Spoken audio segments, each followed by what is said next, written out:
আমার মনে হয় জীবনে কোনো কিছুর ক্ষেত্রেই খুব রিজিড হওয়াটা উচিত নয়। সিচুয়েশনের ওপর ডিপেন্ড করে। যদি ডেফিনেটলি অ্যাটিটিউড শুড বি, মানে এটাই থাকা উচিত যে কোনো কিছুই। এবার দেব আর কোয়েলকে রীতিমতো ধুয়ে দিল শুভশ্রী। কোয়েল মল্লিক আর দেবের চরিত্র নিয়ে এবার কথা বলল শুভশ্রী। তো ভিউয়ার্স, শুভশ্রী কি বলেছেন এই ভিডিওর মাধ্যমে জানবো বিস্তারিত।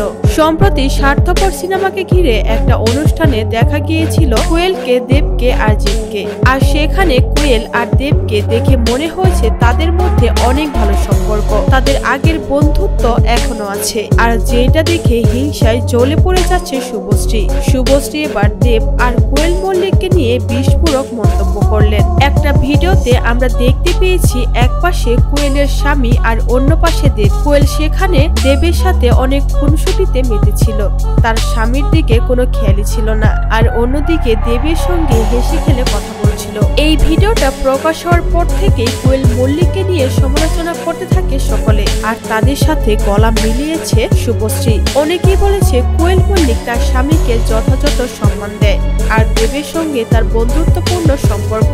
দেবের সঙ্গে সে হেসে খেলে কথা বলতে পারে। আবার অনেকেই বলেছে স্বামী যে পাশে বসে আছে সেই দিকে কোনো খেয়াল নেই কোয়েল মল্লিককে। তাহলে কি স্বামীকে তেমন পাত্তাই দেয় না কোয়েল?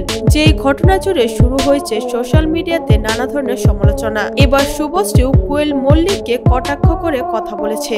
সে বলেছে কিছু কিছু অভিনেত্রী আছে নিজের স্বামী বাদে অন্যদেরকে সময় দেয়, অন্যদের সাথে বেশি কমফোর্টেবল ফিল করে, কিন্তু আমি তা পারি না, আমি আমার স্বামীর সাথে লয়াল। যে কথা শোনার পর থেকে নেটিজেনরা ধরে নিয়েছে এই কথা অবশ্যই কোয়েলকে মিন করে বলেছে শুভশ্রী। দেবের সঙ্গে কোয়েলকে দেখে হিংসায় এই কথাগুলো বলেছে শুভশ্রী। তো ভিউয়ার্স, এই বিষয়ে আপনারা কি বলতে চান? অবশ্যই আপনার মূল্যবান মন্তব্যটি জানাতে পারেন কমেন্ট করে।